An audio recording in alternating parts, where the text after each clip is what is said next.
नमस्ते, मैं डीवी सिंह कोटा से। आज के इस क्यूरेटेड क्वेश्चन को आप पढ़ें। तो इस सवाल में क्या है कि एक हॉलो स्फीयर है, स्फेरिकल सेल है, जिसका मास निग्लिजिबल है और उसमें वाटर भरा है। वाटर के साथ क्या है कि वाटर, सेकंड क्वेश्चन में, वाटर जब वह आइस में कन्वर्ट होगा तो उसकी वॉल्यूम नहीं चेंज होगी। ये एक कॉन्सेप्ट आपको एस्यूम करके चलना है कि वाटर जब आपको आइस में कन्वर्ट होगा यानी सॉलिड में कन्वर्ट होगा तो वैसी स्थिति में आपको यहाँ पर इसकी वॉल्यूम में चेंज को कंसीडर नहीं करना है।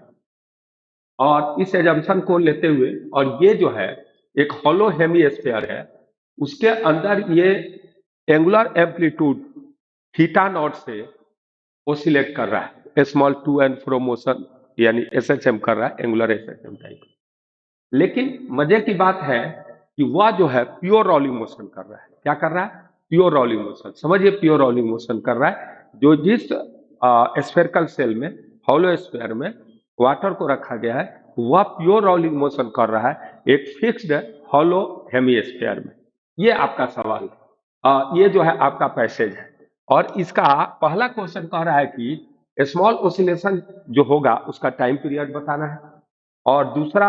इसका ऑप्शन आपको ए करेक्ट है। पहले क्वेश्चन का ए ऑप्शन करेक्ट है। दूसरा क्या है, दूसरे सवाल में कह रहा है, ये सवाल बड़ा मजेदार है, इसको थोड़ा ध्यान दीजिए कि ये assume that a spherical cell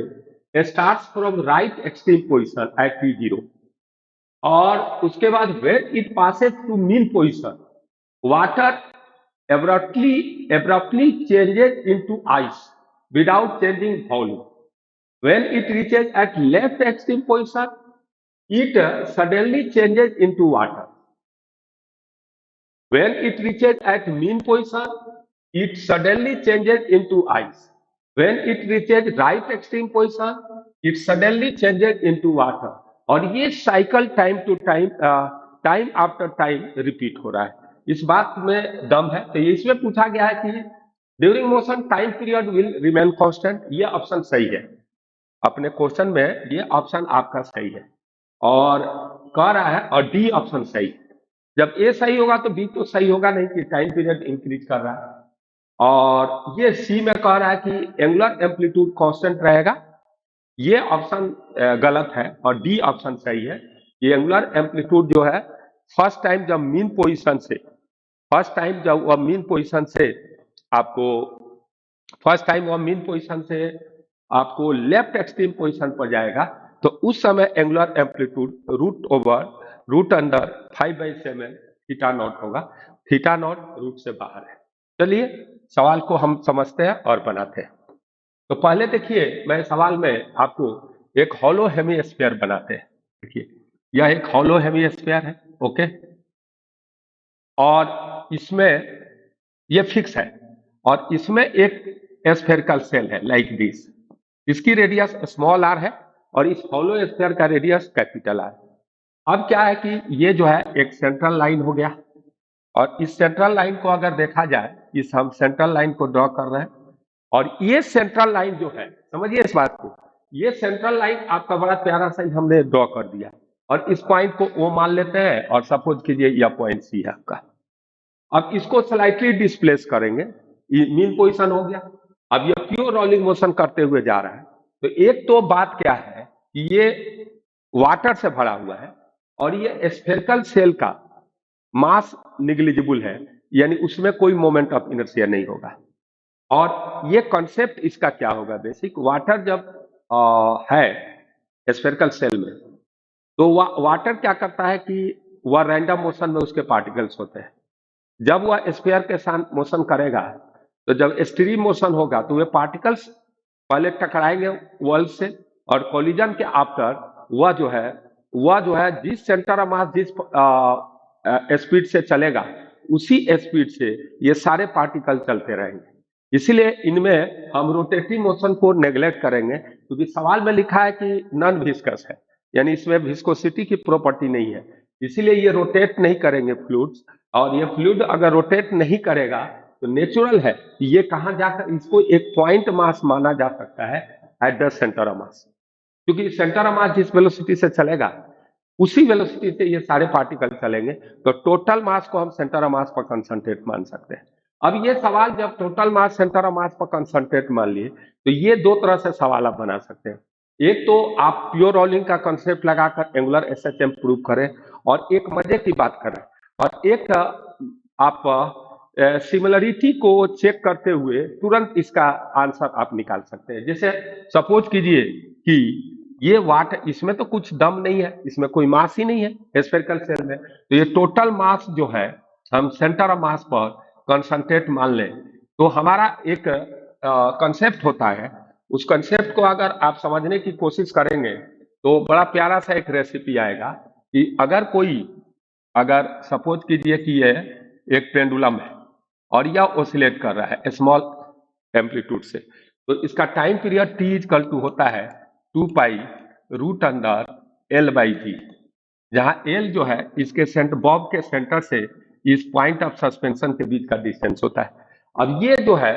बात आप समझिए, यहां पर आपका स्ट्रिंग का टेंशन पी काम कर रहा है, और इसके जगह पर वहां पर प्योर रोलिंग मोशन है तो फ्रिक्शन भी है। लेकिन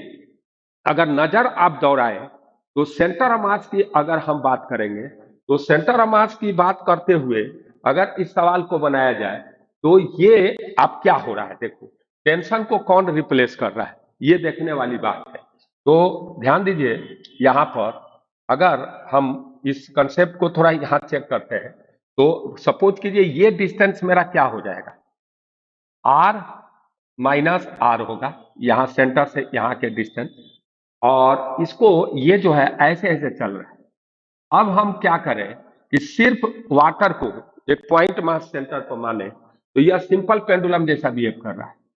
यह एक सिंपल पेंडुलम जैसा बिहेव कर रहा है। ये स्फेरिकल सेल आपका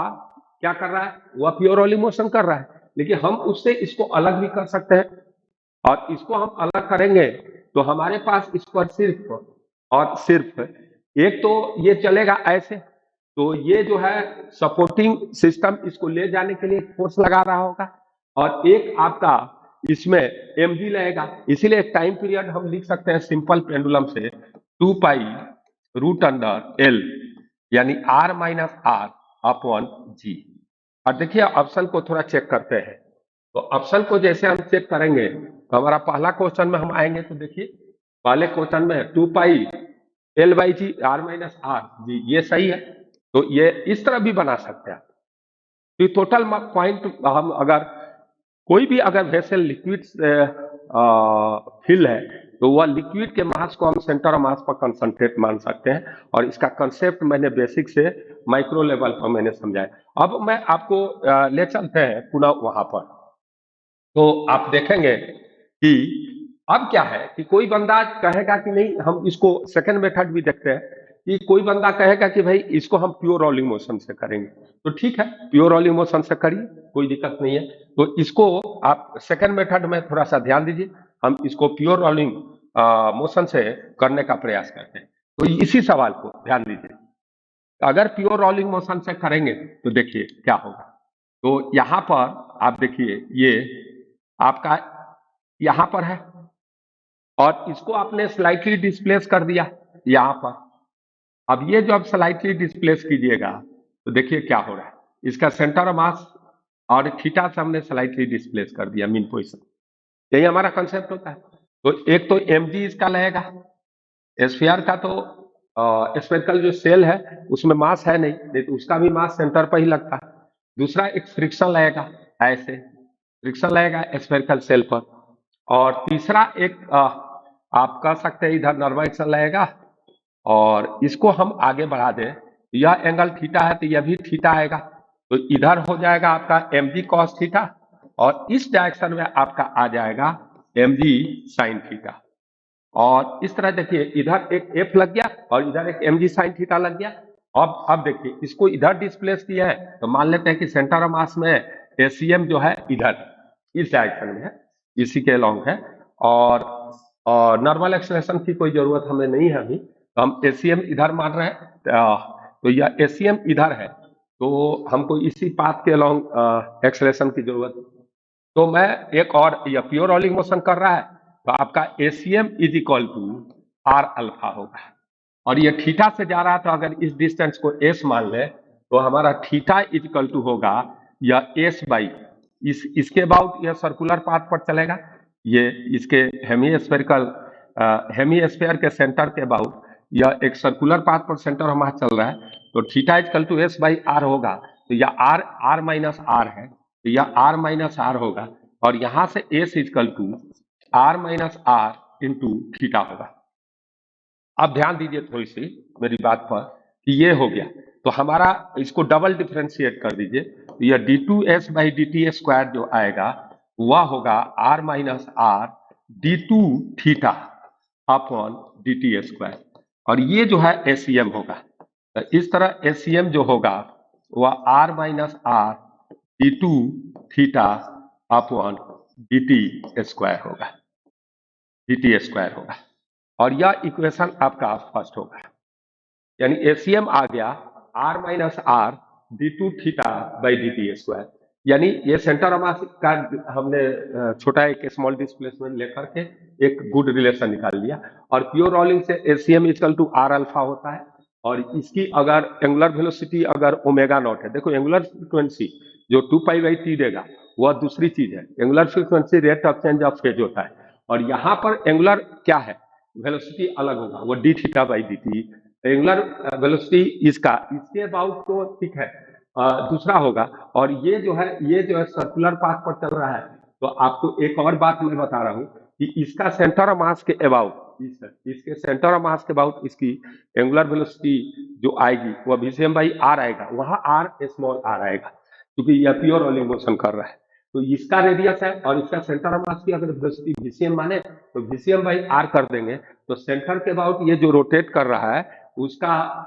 एंगुलर वेलोसिटी आपको निकल जाएगा, क्योंकि वो प्योर रोलिंग मोशन कर रहा है। अब मैं जो बात कर रहा हूं उसको थोड़ा सा आप ध्यान दीजिए कि ये बेसिक कॉन्सेप्ट है जिसको हमको तो जानना ही चाहिए। अब मेरी बात थोड़ा सा देखिए, तो ये जो है मैं थोड़ा सा इसको इधर खिसका लेता हूं, और ये रिलेशन है, और मैं थोड़ा सा इस पर काम करता हूं। तो एक तो काम है कि मैंने इधर डिस्प्लेस किया, तो इधर इस नेट फोर्स क्या आएगा, एक तो देखो एक फ्रिक्शन पहले निकाल लो, तो सेंटर ऑफ मास के अबाउट इसका टॉर्क निकालो, तो सेंटर ऑफ मास के अबाउट अगर देखोगे तो mg साइन थीटा और f का टॉर्क आएगा, mg साइन थीटा का नहीं आएगा, क्योंकि mg साइन थीटा कहाँ लगेगा, यहाँ पर, तो सेंटर ऑफ मास के अबाउट उसका टॉर्क 0 होगा, क्योंकि mg साइन थीटा मैंने यहाँ दिखा दिया, ये एक्चुअल में ये mg साइन थीटा जो लगेगा ना लाइक ऐसे लगेगा, और वह जो mg साइन थीटा क्योंकि सेंटर ऑफ मास पर लग रहा है, तो सेंटर ऑफ मास के अबाउट उसका टॉर्क क्या आएगा, 0 आएगा। दूसरा क्या आने वाला है, दूसरा जो चीज आएगा वो बड़ा प्यारा सा आएगा, जैसे यहाँ थीटा और यह mg साइन थीटा का तो टॉर्क नहीं आएगा, f का टॉर्क आएगा, लेकिन f का टॉर्क इसको ऐसे रोटेट कराने की कोशिश करेगा, तो ठीक है, क्योंकि ACM इधर होगा तो आर अल्फा इधर होगा, आर अल्फा इधर होने के लिए अल्फा ऐसे होना चाहिए, यानी क्लॉकवाइज होना चाहिए। तो हमारा क्या है कि यह फ्रिक्शन का torque Fr equal to ICM alpha होगा, लेकिन ICM 0 है, क्योंकि हॉलो स्फीयर का तो कोई मास है नहीं, और वाटर को टोटल कॉन्सेंट्रेट मान लिया सेंटर ऑफ मास पर, इसलिए आपका ACM तो 0, ICM तो 0 आना है, तो ICM 0 होगा तो ये क्वांटिटी 0 हो जाएगी, और इससे F 0 आ जाएगा, यानी फ्रिक्शन नहीं लग रहा है, तो फ्रिक्शन 0 है, ये एक चीज प्रूव हो गया। दूसरा क्या है कि जो बात मैं समझाने की कोशिश करूंगा उसमें सबसे इंपॉर्टेंट बात है, इसको आप समझ गए। दूसरा देखिए, दूसरा बात क्या है कि अब फोर्स क्या रह गया, सिर्फ माइनस mg साइन थीटा आया और F 0 आ गया, तो आप लिख सकते हैं कि minus mg sine theta, F तो 0 हो गया, is equal to m ACM, और m से m कैंसिल हो गया, तो ACM आ जाएगा माइनस g साइन थीटा। और इस तरह अगर बात करूं तो आपको एक चीज मैं बताता हूं कि ACM मेरा क्या है, तो ACM मेरा आया है r minus r d2 theta upon dt square is equal to हो गया माइनस g, और स्मॉल एंगुलर डिस्प्लेसमेंट कर रहे हैं तो साइन थीटा को अप्रोक्सीमेटली थीटा में ले लेंगे, और थीटा रेडियन में होगा, तो माइनस जी थीटा हो गया। और यहां से देखिए तो ये D two theta by D T square is equal to minus G by are minus are into theta आ गया। और यह एंगुलर एस एच एम का यही इक्वेशन होता है। तो इससे आपको ओमेगा स्क्वायर हमारा क्या होता है, d two theta upon D T square is equal to होता है माइनस ओमेगा स्क्वायर थीटा। और यहां से ओमेगा आ गया आपका root under g upon r minus r, और यहां से टाइम पीरियड आप निकाल लीजिए, टी इक्वल टू आ जाएगा 2 पाई अपॉन ओमेगा, तो हमारा ऑप्शन ए आ जाएगा। ये दूसरा मेथड है। लेकिन ऐसा सवाल आए तो हम फिजिक्स से बना रहे हैं, तो इसको हम प्रेफरेंस नहीं देंगे, फर्स्ट मेथड को देंगे, पेंडुलम से कंपेयर करके हम सवाल को बना लेंगे मैथमेटिकल व्यू में जाकर। अब इसका दूसरा पार्ट जो है, देखिए दूसरा पार्ट बड़ा प्यारा सा है, उसको समझने की कोशिश कीजिए। दूसरा पार्ट क्या कह रहा है उसको देखिए। दूसरा पार्ट में आपका ये जो है आपका दूसरा पार्ट में कह क्या रहा है कि पहले ये यहां से ये यहां था पहले राइट एक्सट्रीम पोजीशन पर, और सॉरी यहां नहीं होगा, इधर कहीं होगा, और ये एंगल आपका थीटा एंगुलर एम्पलीट्यूड दिया, ठीक है। अब ये जो बॉल हॉलो स्फीयर जिस यहां से यहां जब आ रहा है राइट एक्सट्रीम पोजीशन हो गया, और इधर होगा आपका लेफ्ट एक्सट्रीम पोजीशन, ठीक है। लेकिन यहां से यहां जब आ रहा है तो ये लिक्विड फॉर्म में है वाटर, तो अगर लिक्विड फॉर्म में यह कंप्लीट करता ऑसिलेशन, सिर्फ लिक्विड वाटर ही रहता है, तो यहां से यहां जाता पुनः यहां आता, तो उसको एक टाइम पीरियड लगता जो हमारा निकला हुआ है पार्ट 1 में, क्वेश्चन 1 में, और वहां से वहां जाता पुनः यहां आता, तो एक ऑसिलेशन में आपको एक टाइम पीरियड लगता। तो यहां से यहां तक तो वाटर है, तो अगर यहां से यहां ले कितना टाइम लगेगा, तो वह 1/4 लगेगा, यहां से यहां टाइम पीरियड का 1/4 लगेगा। अगर वाटर होता तो वाटर के कारण जो टाइम पीरियड आया है क्वेश्चन 1 में उसका 1/4 यहां लगता है, ठीक है ना। तो चलो पहला वाला यहां से यहां तक T/4 लगता है। अब सवाल क्या कह रहा है कि जब यहां आया मीन पोजीशन पर, तो ये एकाएक सडनली चेंज कर गया, किस में, सॉलिड में, आइस में कन्वर्ट कर गया एकाएक। तो एकाएक अगर यह सॉलिड में चेंज होगा तो इंटरनल फोर्सेज अगर लगे भी होंगे तो उनका तो इंटरनल फोर्सेज का टॉर्क किसी भी पॉइंट के अबाउट 0 होता है। तो ये सॉलिड स्फीयर जैसा आइस का एक सॉलिड स्फीयर इसके बाद बन जाएगा। तो सवाल हमारा टाइम पीरियड बदल जाएगा और थोड़ा सवाल कॉम्प्लिकेटेड हो जाएगा, पीओ रोलिंग में जाएगा। उसके बाद ये सॉलिड स्फीयर रह रहा है यहाँ तक आइस के कन्वर्ट, और यहां तक जा रहा है तो आइस, तो इसमें टाइम पीरियड अगर मान लो कि ये वाटर सॉलिड के आइस के फॉर्म में होता और यहां से यहां जाता और पुनः यहां आता, तो टाइम मान लो T1 लगता, हम निकालेंगे उसको। तो यहां से यहां जाने में टाइम कितना लगा होगा, T1/4, ठीक है। तो यहां से यहां तक ये जो है वाटर के फॉर्म में है तो T/4 लगा, और यहां से यहां जाने में T1/4 लगा। तो ये फिर यहां से यहां आ रहा है, तो यहां के बाद यूनिक बात क्या है, यह जब यहां है, अब इसके बाद यह पुनः लौट कर आ रहा है, और यह पुनः लौट कर आ रहा है, तो पुनः यहां जाने के बाद वह किस में बदल जा रहा है, ये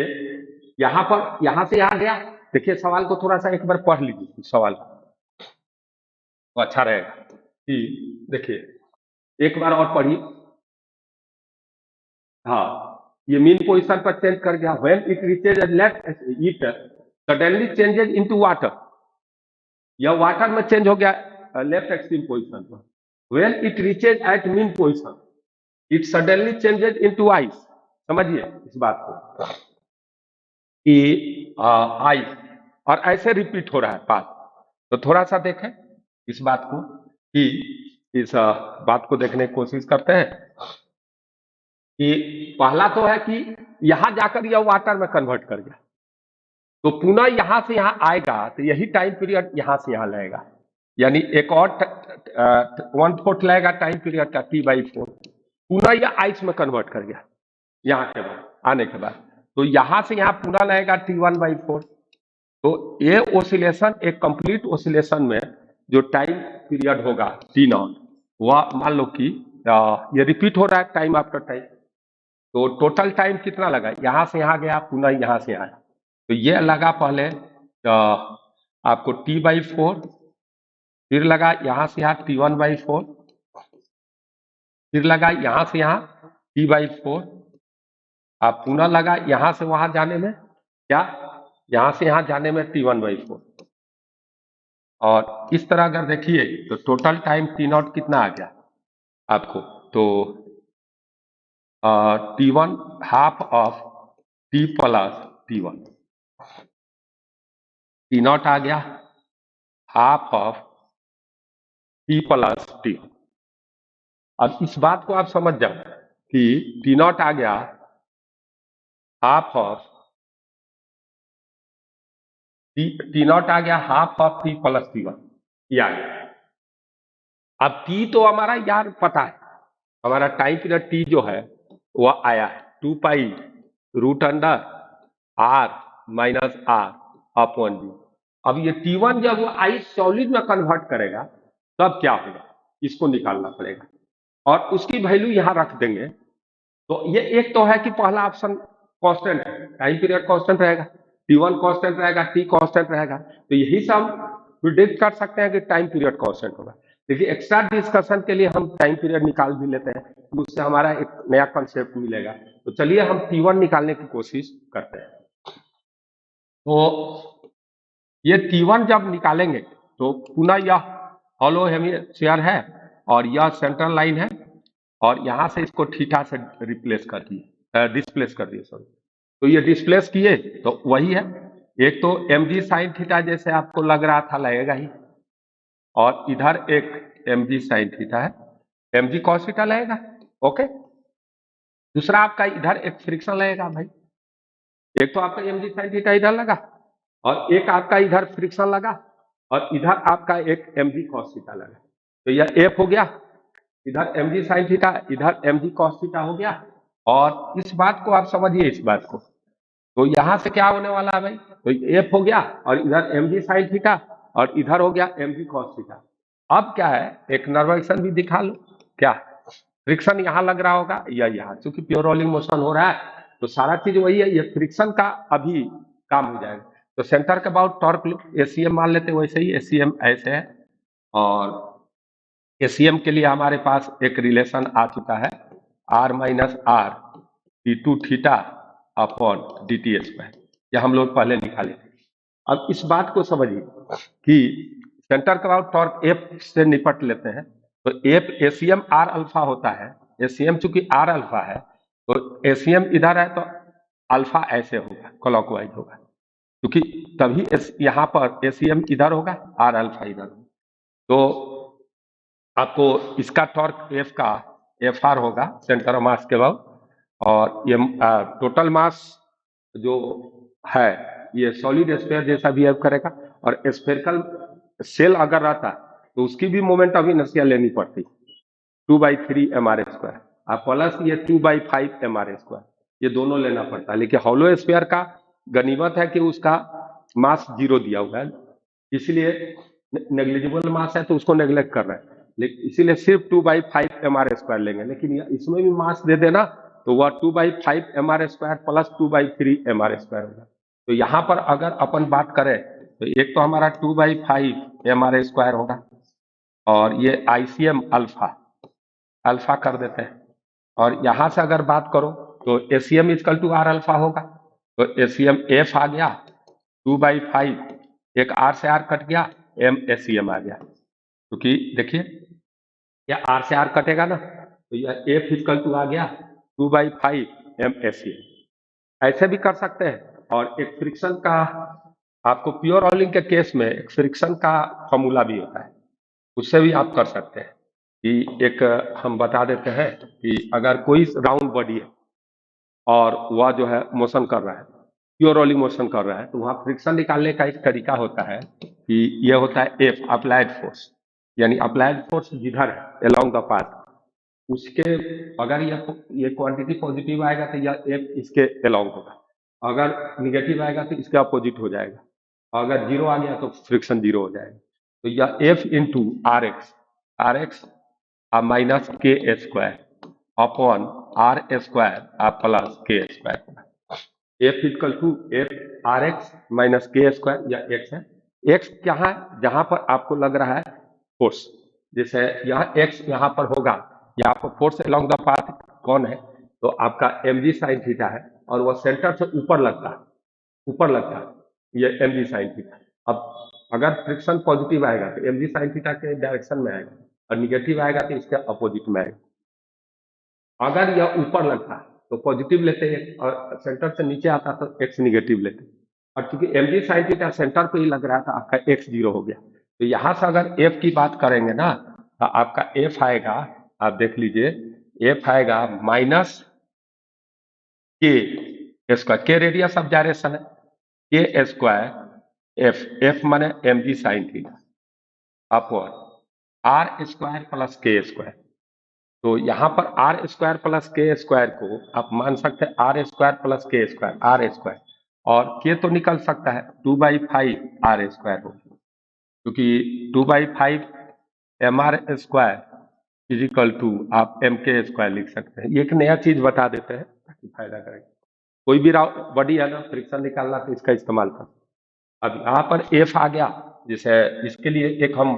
इस फॉर्मूला को भी अलग से आपको समझा देते हैं ताकि आप लोगों को फायदा हो जाएगा। कि कोई भी राउंड बॉडी है, जैसे हॉलो स्फीयर है, यूनिफॉर्म होना चाहिए,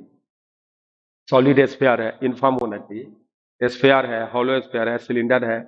हॉलो सिलेंडर है, इनको राउंड, रिंग है, डिस्क है, इनको राउंड बॉडी कहते हैं। और यह जो है, यहाँ से अगर एक्स डिस्टेंस पर अगर आपने इधर एक फोर्स लगा दिया एफ, तो आप बात को समझिए, अगर यहाँ फ्रिक्शन एफ है अलोंग द सरफेस के पैरेलल कंपोनेंट को कंसीडर करेंगे, और यह एफ आ गया, तो ये जो फ्रिक्शन का प्योर रोलिंग अगर मोशन कर रहा है, ये फ्रिक्शन होता है आपको f into are x minus के square, k radius by r square plus के स्क्वायर। इसे तुरंत आपको निकल जाएगा। जैसे मान लीजिए कि यह एग्जाम्पल के तौर पर अगर यह रिंग होता है और यहाँ फोर्स लगता है, तो देखिए क्या होगा, रिंग होगा तो रिंग में के क्या होगा, moment of inertia centre of mass के अबाउट क्या आता है, एम आर स्क्वायर।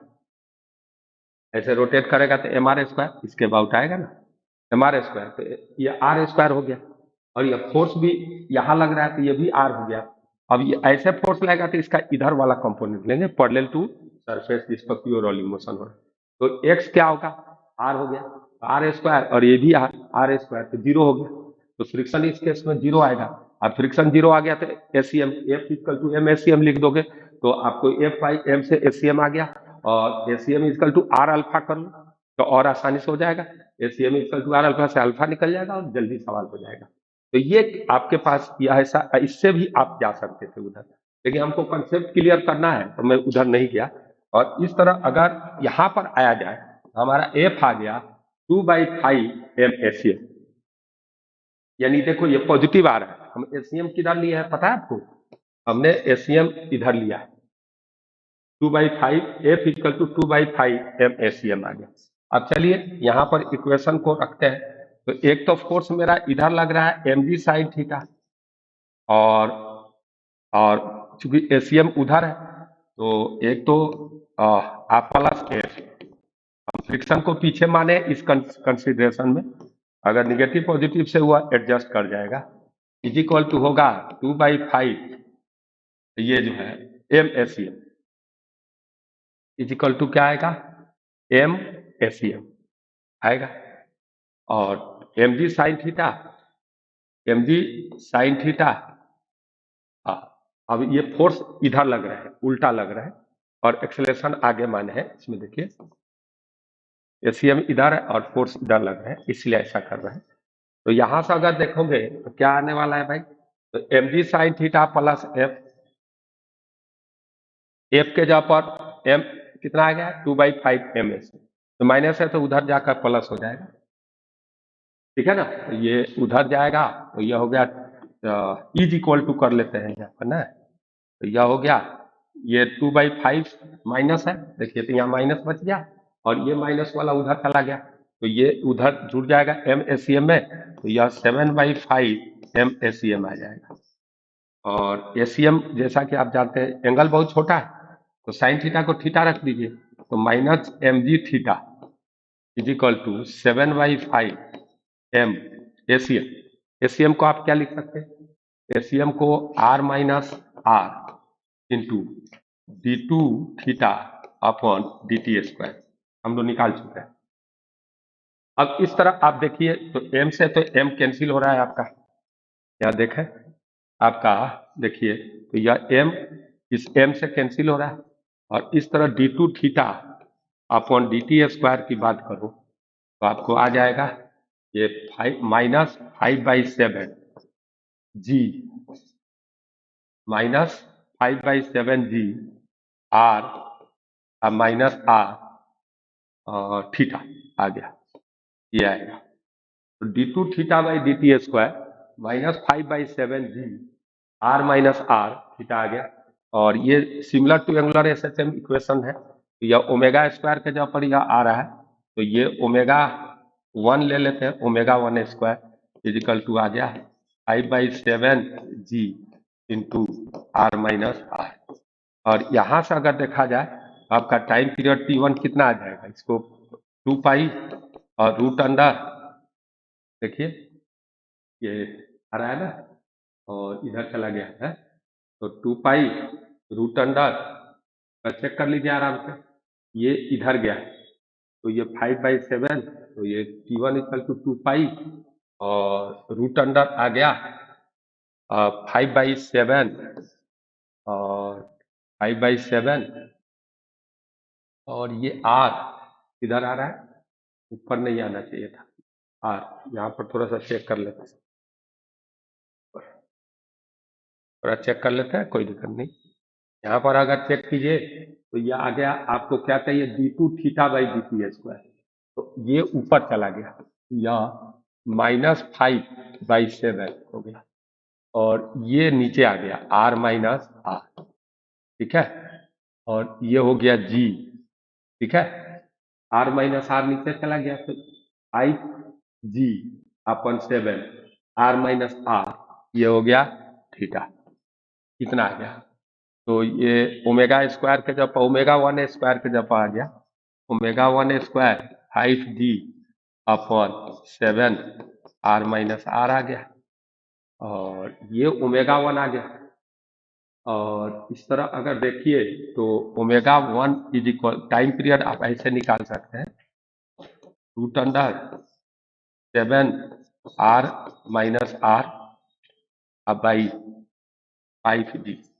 2 पाई आ जाएगा, और वहां हम रख देंगे, तो हमारा टाइम पीरियड निकल जाएगा, और ये भी कांस्टेंट है, फर्स्ट वाला केस भी कांस्टेंट है, तो टोटल टाइम पीरियड आपको कांस्टेंट आ जाएगा। अब एक और इसमें सवाल पूछा है कि भाई उस सवाल को थोड़ा सा देखिए, ऑप्शन है डी, डी ऑप्शन सही क्यों है उसको देखते हैं। हम डी ऑप्शन को देखें तो मेरा डी ऑप्शन क्यों सही है इसको देखते हैं। तो कह रहा है, डी ऑप्शन में कह रहा है कि भाई डी ऑप्शन को इसमें देखो, डी ऑप्शन कह रहा है first angular amplitude from mean position to left extreme position is √5/7 theta. First angular amplitude from mean position to left extreme position is √5/7 theta. तो ये जो है left extreme position, mean position to left extreme position, ध्यान, तो mean position से left extreme position तक जा रहा है, तो उस समय वो किस में कन्वर्ट कर गया है, आइस में कन्वर्ट कर गया है,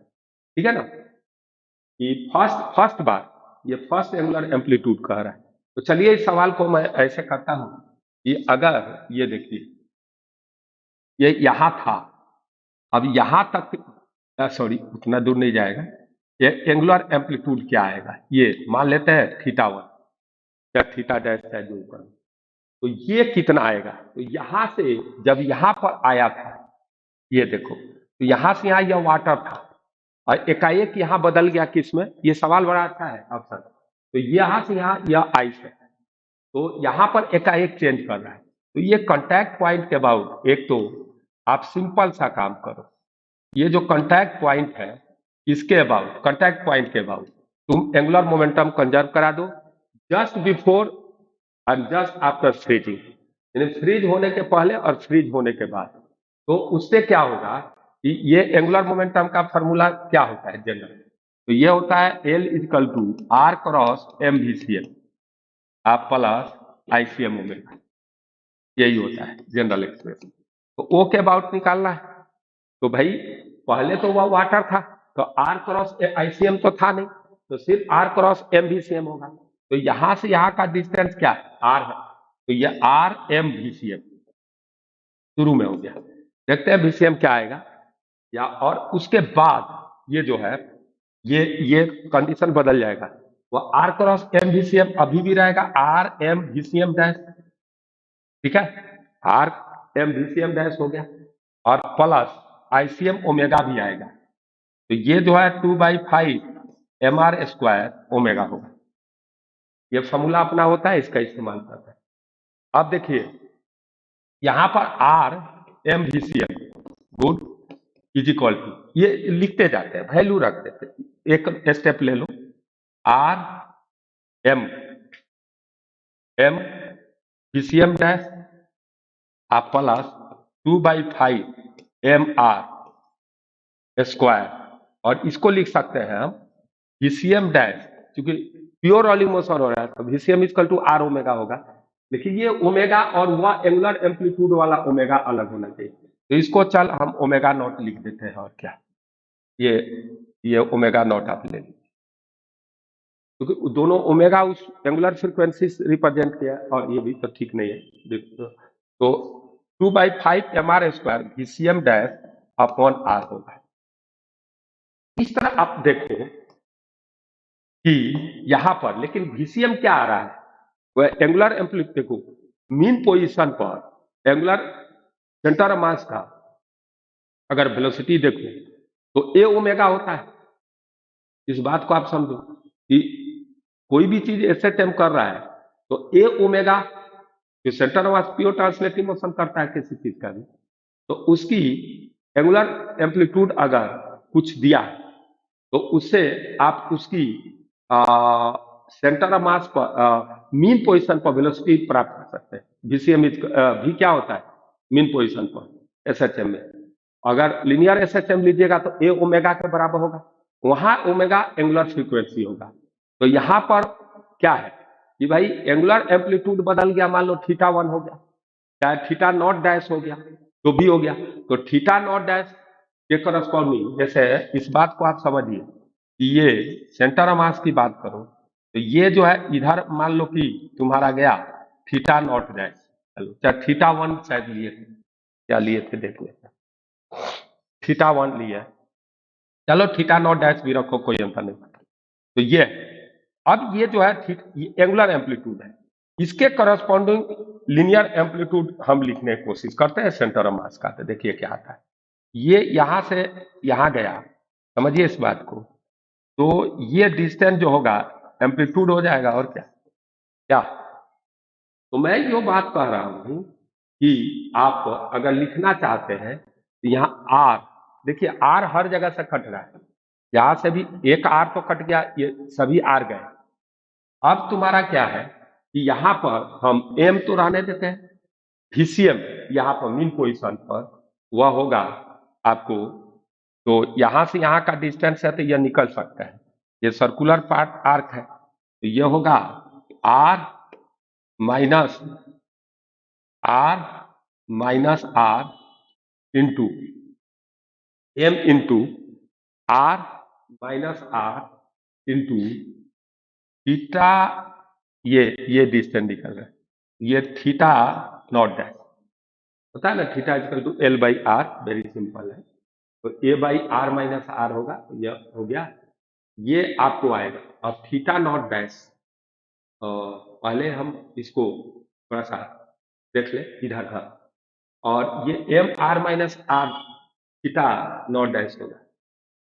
और ये चीज आप देख सकते हैं, ये ओमेगा होता है और ये ओमेगा भी होगा, तो उस समय हम लोग ओमेगा वह एंगुलर फ्रीक्वेंसी वाला है, तो उसको हम ओमेगा 1 लिख सकते हैं, सही है ना। अब दूसरा बात क्या है कि थोड़ा सा ध्यान दीजिए, उसी तरह तो इस इक्वेशन को बढ़ाया जाए तो एम भी कट रहा है, तो आप एम काट सकते हैं, एम कट गए, और इस VCM को हम VCM को क्या लिख दें, तो देखो, तो ए ओमेगा यहां से यहां वाला है, तो ए ओमेगा, तो आप देखो ए क्या होगा, are minus are theta naught, इससे हम आ रहे हैं VCM, ए ओमेगा, ओमेगा माने वही पहले वाला ओमेगा, इज इक्वल टू हो गया, दूसरा इधर आ जाओ तो यह होगा, आपको कितना आएगा, तो यह आएगा आर माइनस आर, सही है ना, ये R minus are theta naught omega is equal to होगा are minus are theta naught dash जो निकालना है, और यह ओमेगा 1 ये आएगा, सही है। ये टर्म आपको सूट नहीं कर रहा होगा, ये टर्म में थोड़ा सा हम लोग गलत कर, इसको तो लिख लिए, इसमें तो ये है, तो इनको जोड़ोगे तो ये 2/5 VCM डैश है या VCM डैश, तो ये हमको लग रहा है 7/5 होगा ना, VCM डैश होगा, और VCM डैश को आप लिख सकते हो R माइनस आर इंटू, देखिए थीटा नॉट डैश और इंटू ओमेगा 1, ये लिख सकते हैं आप, यही सेम इक्वेशन लिखा गया है, जिसका ओमेगा अलग है और इधर टर्म जो है VCM में एक्स्ट्रा ये जुड़ा हुआ है। इस तरह अगर सोल्व किया जाए तो ये आर से आर तो चले जा रहे हैं, और ये थीटा नॉट तो हमारा दिया हुआ है, और यह आ गया ओमेगा रूट अंडर, आपको आया था G/R माइनस आर, और ये आया था 7/5 रहने दीजिए, और थीटा नॉट डैश तो मेरे को निकालना ही है, और ओमेगा 1, तो मेरे को ओमेगा 1 पर थोड़ा सा ध्यान देना है, तो मेरा ओमेगा 1 कितना आया था थोड़ा सा देख लेते हैं ना, तो थोड़ा देखिए, ओमेगा 1 ये टर्म जो आया है वो कितना आया है वो देखना थोड़ा पड़ेगा, ओमेगा 1 अपना इधर आया है, ये इतना आया है, देखिए ओमेगा 1 रूट कर देंगे तो ये 5/7 सिर्फ है और कोई अंतर नहीं है, तो देखिए, तो ये आप देख सकते हैं इसमें कि क्या हो रहा है, कि यहाँ पर आपको ओमेगा 1 है रूट अंडर 5/7, ये तो रहेगा ही, और यहाँ पर रहेगा आपको G, और यहाँ होगा R माइनस आर। अब देखो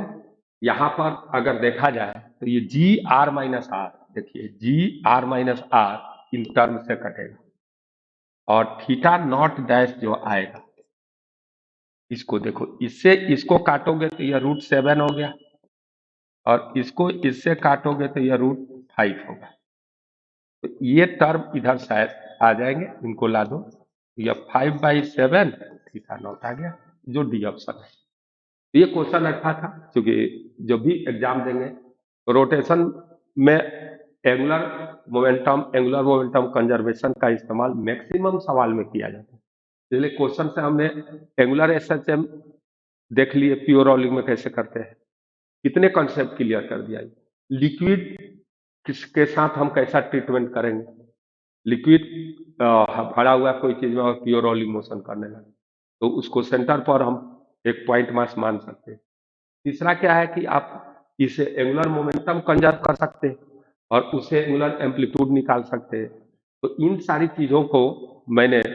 इसमें लाया था, और हमारे चैनल को आप सब्सक्राइब कीजिए, और ऐसे ऐसे क्यूरेटेड क्वेश्चन मैं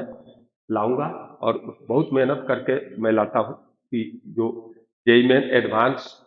और नीट के बच्चों के लिए कंसेप्ट क्लियर करेगा। Thank you.